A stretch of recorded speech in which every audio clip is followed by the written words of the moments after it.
నమస్కారం. ఈరోజు దేశం మొత్తం రిజర్వేషన్ హటావ్ అనే ఉద్యమం చేస్తున్నారు.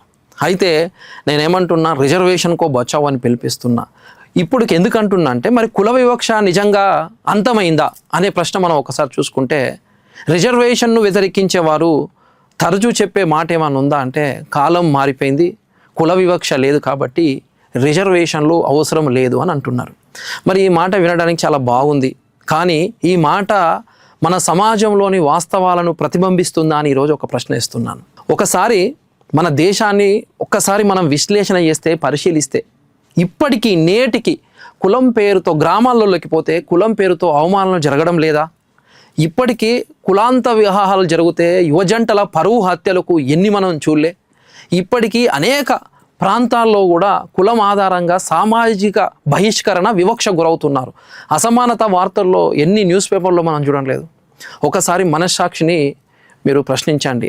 నేను ఏమంటున్నా, ఒక ఉదాహరణ చెప్తా. వ్యాధి పూర్తిగా తగ్గక ముందే మందును ఆపేస్తే ఎలా ఉంటుందో, సామాజిక వివక్ష కూడా పూర్తిగా తొలగక ముందు మనం ఈ రిజర్వేషన్లు తీసేస్తా అంటే అది చాలా ప్రమాదం అనే సందర్భంగా తెలియజేస్తున్నాను. ఈ రిజర్వేషన్ అనేది కులాలను శాశ్వతంగా కొనసాగించడం అనేది కాదు, కులాల వల్ల ఏర్పడిన అసమానతను తగ్గించడానికి మాత్రమే ఈ యొక్క రిజర్వేషన్లు. ఇది రిజర్వేషన్లు ఏదో విభజన కోసమో అనేది కాదు, సమాన అవకాశాల కోసం మాత్రమే ఈ రిజర్వేషన్ అనేది ఉపయోగపడుతుంది. సామాజిక సమానత్వాన్ని సాధించడానికే ఉపయోగపడుతుందని సందర్భంగా తెలియజేస్తున్నాడు. డాక్టర్ బాబాసాహెబ్ అంబేద్కర్ ఒక గొప్ప సత్యాన్ని చెప్పిన విషయం నేను మీ ముందుకు తీసుకొస్తున్నా.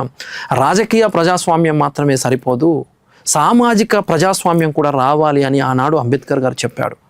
చట్టాల్లో సమానత్వం ఉండడం మాత్రమే సరిపోదు, మనం జీవించే సమాజంలో కూడా సమాన గౌరవం పొందాలి అని అన్నాడు ఆ రోజు.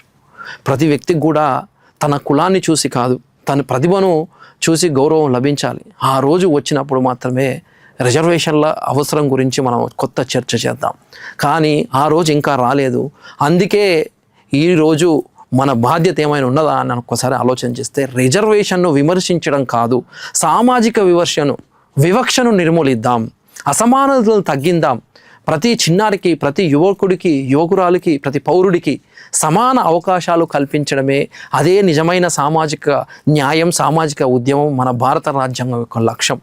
అందుకే ఈ పోరాటం అనేది ఓ వర్గం కోసం, ఓ కులం కోసం కాదు, దయతలచి సమాన గౌరవంగా జీవించే భారతదేశం కోసం మనం పోరాటం చేద్దాం. రిజర్వేషన్ బచావో, సామాజిక న్యాయాన్ని మనం కాపాడదాం, వివక్ష లేని భారతదేశాన్ని నిర్మిద్దాం. జై పూలే, జై రాజ్యాంగం.